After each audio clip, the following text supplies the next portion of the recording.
Who are you? Who? I'm Peter Townsend. Who am I? Well, that's an interesting question. I think everybody should ask themselves at one point in their life, like, who they are, you know? Who are you? What are you? Where have you been? Where are you? And where you're going, right? So, my name is Krist Novoselic, and I live in Seattle, Washington.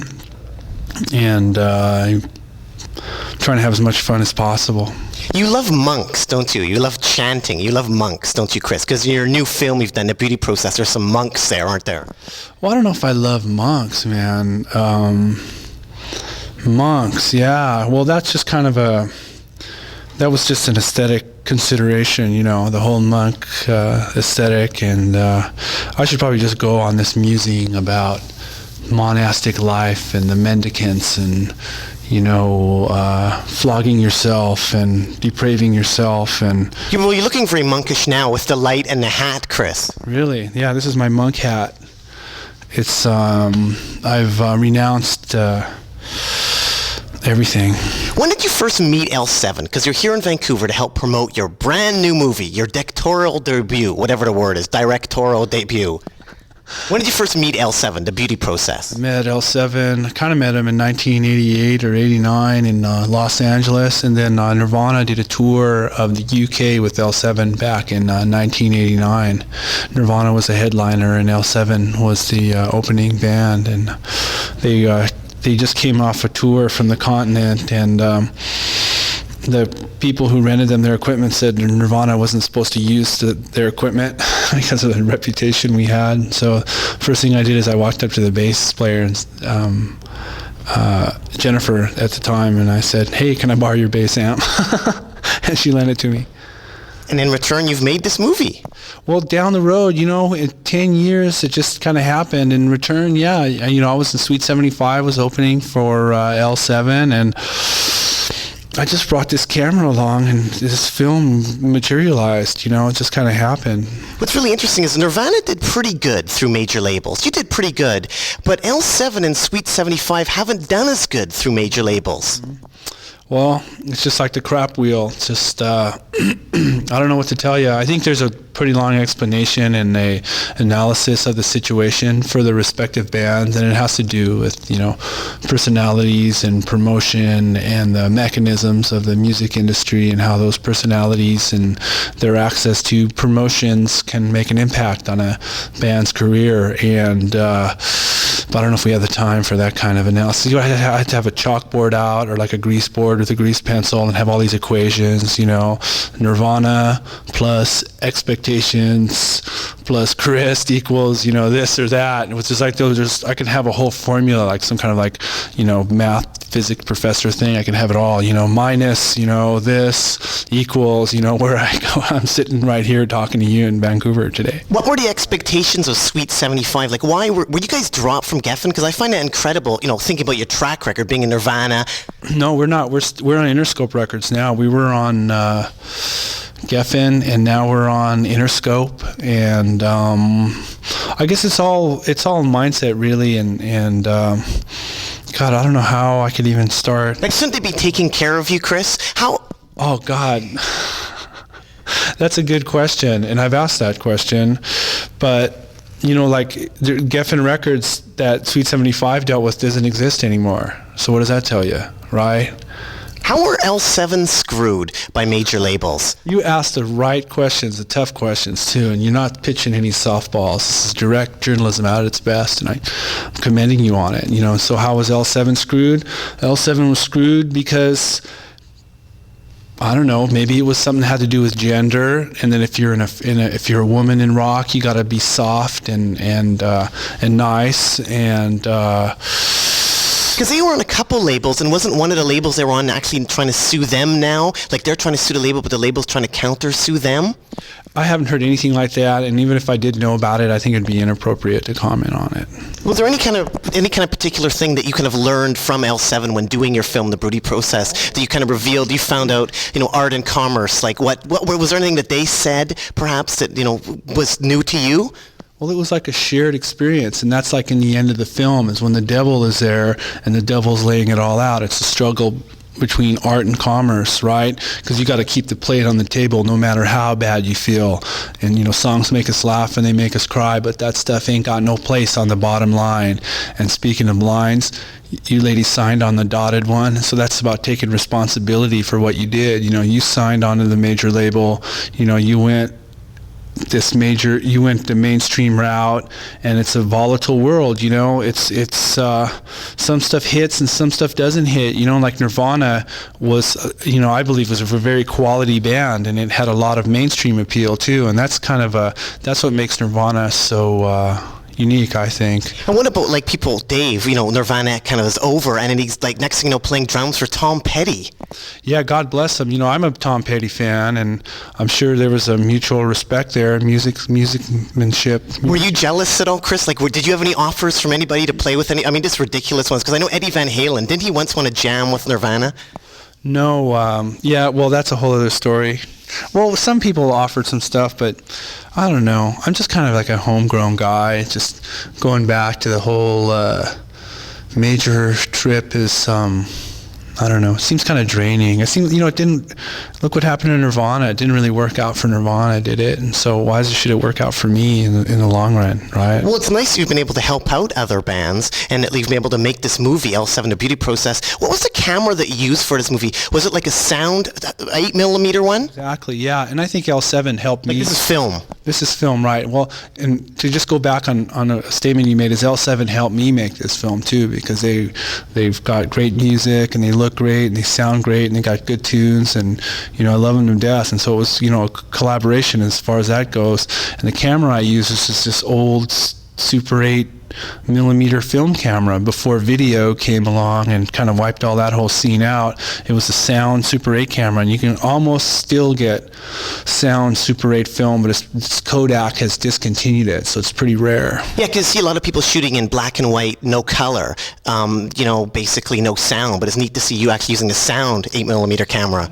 Yeah, you know, and that's why a lot of the sound on the film is not as professional sounding as people are used to, because of the sound quality of the microphone, and you're putting a magnetic signal on a piece of film, you know. Who are your co-conspirators in Murky Slough? And what is Murky Slough? Well, who are your co-conspirators on the movie? Who helped you out there? Like, there's some names like Adam Wade and Brian Brown.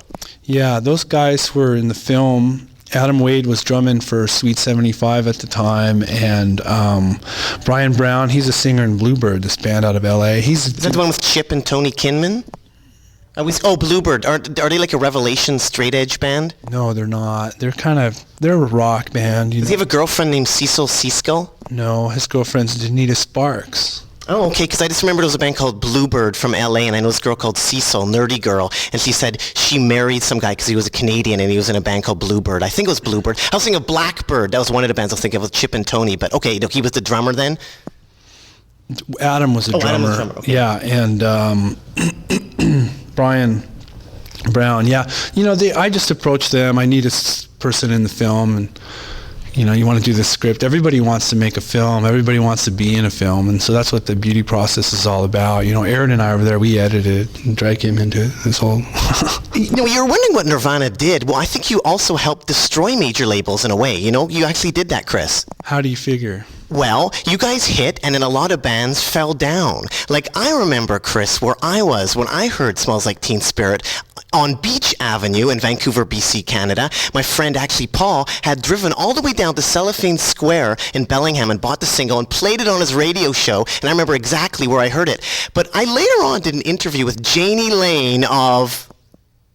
Oh, Janie Lane of Poison. Of War. War. No. War. Wait a minute. War. Chris? I know who that...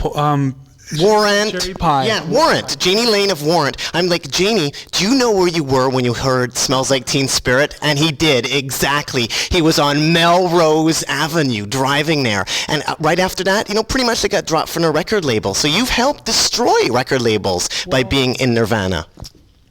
I don't think we destroyed record labels. I think what happened with Nirvana was that it kind of did reinvigorate the music industry. And if you look at the signing spree of the 90s, how many bands do you know?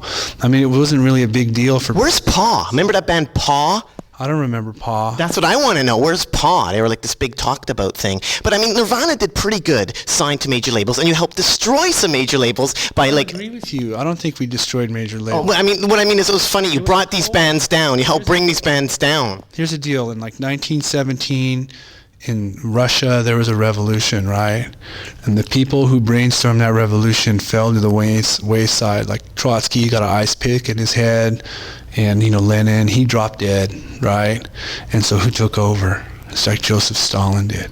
But then they didn't have a CMC record company to bring them back from the grave, because all those bands like Warrant and Slaughter, all on CMC, they've had a chance to come back from the grave. Yeah, or some revolutionary up in the hills will be into, How about you personally? Like, I found it really interesting that, like, Duff, you had that kind of... Why did you ever run in with Duff? Like, he's an ex-punker. He was, like, into fastbacks and the farts. We've made up. But, like, why would he ever want to do anything? Like, I would think he would be on your team, initially, when you had that little run-in with him a few years ago. We were both drunk. It was chemical abuse, substance abuse. It was the alcohol talking. Did you ever see Kurt get beat up by anybody? Oh, totally. But I intervened. Yeah, I've been, a few scraps, and I never saw him get beat up because, nobody should just watch somebody get beat up, because you should, no matter who it is, you should intervene and say, hey, we can't have this kind of violent situation. So I always thought it was fascinating that the Ramones played Aberdeen. Did you know anybody that actually saw the Ramones play Aberdeen? God, I missed that show. I saw Robin Trower in Aberdeen, but I went and I brought my Bridge of Sighs record, and he signed it, and he played that song, Bridge of Sighs. And but I missed the Ramones because that was way before my time. Do you know anybody that actually saw the Ramones? Like, did they actually play Aberdeen, and why would they play there? Well, if somebody booked it, maybe it sounded romantic, or they had a day off or something like that, or they got a good guarantee. I don't know why they would do it. Why not do it? There's people there. People want to rock out. And I know somebody who went to that show is Kurt Vanderhoof from the Lude and Metal Church. Yeah, Metal Church, yeah. What about Chris Freeman from Pansy Division? Because he grew up. He's the bassist of Pansy Division. He actually grew up in Aberdeen. He might have been a bit older than you, but have you ever come in contact with him, or do you ever hear stories about Chris from Pansy Division? Because he grew up in Aberdeen too, and he's in the ultimate queercore band Pansy Division, who covered Smells Like Queer Spirit. Yeah, I remember I saw that single, and I was pretty happy. Had my blessing, but I probably recognize his face. Many would. And you are Krist Novoselic in Vancouver promoting your brand new movie.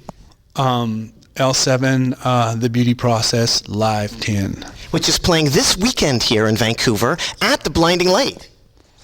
Yeah, I agree with you. How crazy were you, Chris, when you lived in Tacoma? Did you party at the Goofy Goose? Did you get drunk? Let me see, what are my old haunts in Tacoma? The Goofy Goose. Well, I went to the Java Jive, and then what was that? There are a couple old bars downtown. I used to go there. Oh, this Flying Boots with the Spur Room. I used to haunt the Spur Room. And what about that Southern Fried Chicken place? Did you ever go there?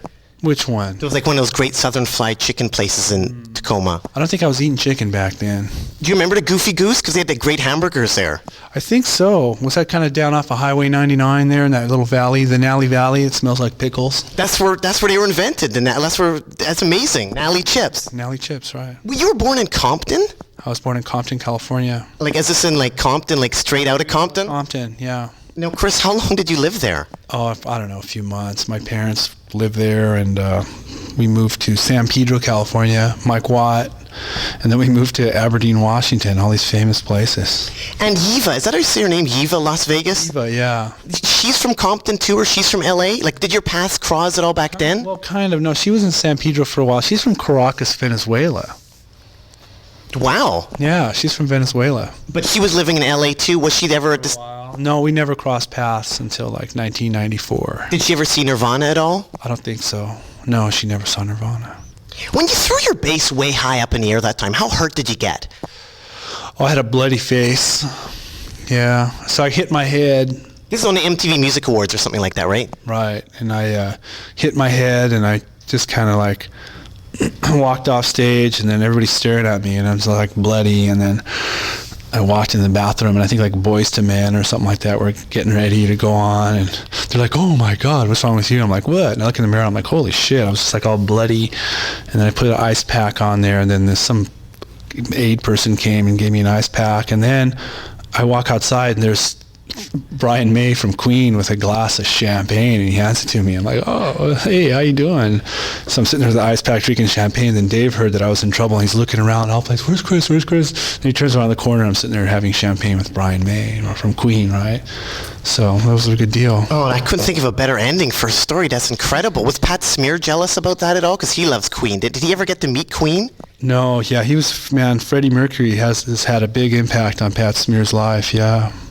Have you ever planned to do any more gigs with the Stinky Puffs? Not really. How old is Simon now, anyway? He must be getting kind of old, isn't he? Yeah, I think... With Jad Fair's son, right? No, stepson or something like that. Yeah. Because you did that little no more recordings, or have you kept in contact with them at all? A little bit. The Beauty Process here playing in Vancouver is having its Canadian debut. You've been to Vancouver quite a few times before, haven't you? Didn't you also do a promo thing with Sweet 75 here in Vancouver? Oh yeah, we came up here and did some press, yeah.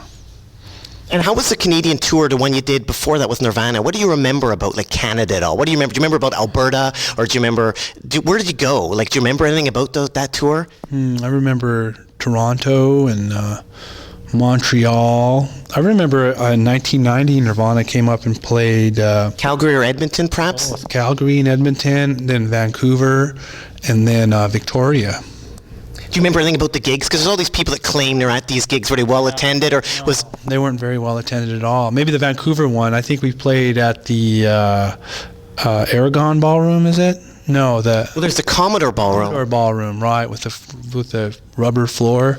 We played there, and but there wasn't anybody in back. There was some cock rock band opened up, and Victoria. It was just some bar. You know, I don't know what the heck we were doing there. What do you think of Canada, Chris? What do you think of Canada? Like, a Canadian invented the V-chip. A Canadian invented the V-chip because you're part of Jam Pack, the V-chip. What do you think about a Canadian inventing the V-chip, Chris? Well, first of all, the V-chip, I mean, that's a parental tool, and the way the world works, or the United States works, if you're like 18 or younger, you don't really have any rights, you know, and your parents should be responsible for their kids. And so if they need a tool like the V-chip to monitor information coming into their home, they can do whatever they want because it's their home. But if it's my home, you know, I don't want somebody monitoring information coming into my home. As far as Canada is concerned, I think you should just kind of capitulate to the United States, you know? It's just like, what are you waiting for? We're down there, down south. We got 50 states, you know, these provinces, come on down. Quebecois, hey, you have your trip, go do your... I'm just kidding. No, Canada's fine. I mean, it's a beautiful country. I love it. It's, I've always had a good time in Canada.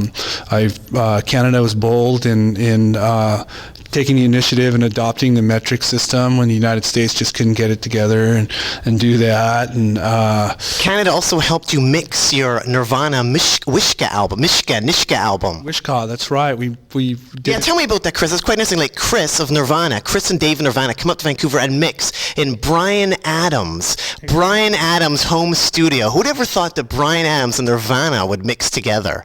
Yeah, who would have ever thought, you know, and he's got this big waterbed, a round waterbed with a round that rotates and these mirrors on the ceiling, pink champagne on ice. We're all just prisoners here of our own device, right? It's like the Hotel California over there. It was a party pad. No, actually, the place is a pretty cool studio. I mean, it's we mixed with Andy Wallace and... was that the guy that did Slayer? Yeah, he did Slayer and Sepultura. Did he tell you any good Slayer stories at all? No, not really. We were working pretty hard whenever we worked with Andy, and he knew of the studio up here in Vancouver, and it was a good place to mix a record. And sure enough, it was a good place to mix a record. It was pretty mellow and secluded and quiet, so you can just kind of get down to business. And did Brian ever drop by? Because I always thought that Brian, he'd almost be a good stand-in for Kurt, you know, on something like that, because he's got that kind of, you know. What do you think, Chris? No, Brian never stopped. I think he wasn't around. He was like doing some kind of tour or something. But yeah, I'd like to meet him one day. Well, speaking of stand-ins for Kurt, what's this I hear about Leif Garrett and the Melvins getting together to do a version of Smells Like Teen Spirit? Oh my God. I never heard of it. Will Wonders Ever Cease? Is that for real? It was in a Rocket magazine in a gossip column. I don't know if this is true or not, but Leif Garrett is going to be singing lead on Smells Like Teen Spirit by the Melvins, Chris. I'm into it. Had they hinted they might be doing something like this? Will Wonders Ever Cease? That's just like, I never cease to be amazed. Just keep them coming. Just keep the wonders coming. That's all I got to say. Variety adds a spice to life, right? When you hear something like Silverchair or the Goo Goo Dolls, does this make you cringe? I ain't going to put anybody down, and I ain't going to judge anybody, teach their own. People are making music. That's what they want to do. A lot of people buy that music. They're into it. It's just like, what the heck? No. What the world needs now is love, sweet love. Now, one of the things that I have over here is something of kind of particular interest, one of my favorite artifacts from the grunge era, Chris, and you are Krist Novoselic, of Sweet 75 here in Vancouver promoting your movie, L7, The Beauty Process, is this CD right here. Do you see what this says on it? This is called Grunge Live, and it says, it has not been licensed by the artists or the record company. I love this. This is like a total grunge era relic. Wow. And these are like pirated right off the record? I guess so. It's like, this is a bootleg CD. It says, this is an unlicensed recording of Grunge Live. It has been not licensed by the artist or the record company. Well, there you go. It's a pirate or a bootleg. Information, it's a commodity. Well, you've been trying to stamp down on a few of the things, like the MP3s and stuff. Like, have you? I think MP3 is a good thing, and it's I'm really glad to see it. It's it's an interim technology, and it works really good. But if you want to put your music out on MP3, knock yourself out. Just don't put my music out on MP3. See? Have you talked to any of the Meat Puppets recently? Like I showed you that article earlier about Chris. I got to read that, but yeah, Or how about Dylan? Have you seen Dylan around at all? Oh, I know Dylan. Jesus Christ, Dylan. Dylan Carlson, right? Dylan Carlson, or yeah, I got to see him. Or Mike from the Fits. Mike, yeah, I saw Mike. He's doing pretty good. He's up in Seattle. He's like painting houses or something like that. Do you live in a haunted house, Chris? Totally. I'm haunted. It's my own demons haunt me. It's what it is. What particular makes it a haunted house? Is there any special little things? Sure, like the chains dragging across the attic floor, the creaky doors, the little moans in the middle of the night. It's like archetypal. Is there any history behind it? Like it's an old house, like 1903? There was a mass murder inside that house back in 1922, but it had to do with an heir of the Colt 45 Colt pistols and how they were cursed by all the souls killed by a Colt firearms. Are you into remote control airplanes at all, Chris? Because in the beauty process... Got up here. In the beauty process, it looks like you're filming the sky. Is that remote control airplanes? Is that a neat hobby you have? What was that, where you're filming the sky? It looked like some airplane. That was an air show somewhere back east. Yeah. Because it looked like kind of a remote control airplane. I thought it would have been like a neat hobby. Some people have neat hobbies where they have remote control airplanes. Yeah, teach your own. Whatever yanks your crank, right? That's my motto. That's my philosophy. When you guys covered Shocking Blue, like you did Love Buzz, right? Mm-hmm. I'm curious, how much money did Shocking Blue get? Because I heard when... Ask them. Was it a lot, though? Because I heard like when Green Day covered Who, they had to pay him $500,000. Ooh. Like, I'm always curious. Doesn't work like that. Doesn't work like that. You got one more question? Well, actually, this winding up here with Krist Novoselic here in Vancouver, promoting the Beauty Process that is running Friday, Saturday, and Sunday here in Vancouver, British Columbia, Canada. Chris, I was saying, what do you think is going on with Kosovo right now? What's going on in Kosovo? What do you think of that? This is Christiana Amanpour for CNN. Over here, we have a refugee crisis of immense magnitudes. Milosevic is in Belgrade, while Javier Solana in NATO is doing a total, but in Washington, D.C., the ministers are coming together to discuss the action of this great tragedy. This is Krist Novoselic live. I mean, that's just, it's watch news. I mean, it's What do you think of Chris? really do you going think on. she's biased, Christine Amanpour? I love her. I just use her as a reference. I have nothing against her or for her. I'm ambiguous to her, but I was just using her because she's such a prominent personality in this thing. Have you visited any of the towns? What towns? Any of the towns that are being affected in ethnic Albania? I haven't, no. But you know what? I'm gonna blow. Okay, well, thanks so much, Chris. Really appreciate thank it. you. Thanks Yeah. for your time. Keep on rocking in the free world. Have you ever met Say that in Russian. Держne Rocken u Slobodny Sviat? That's right. Chris.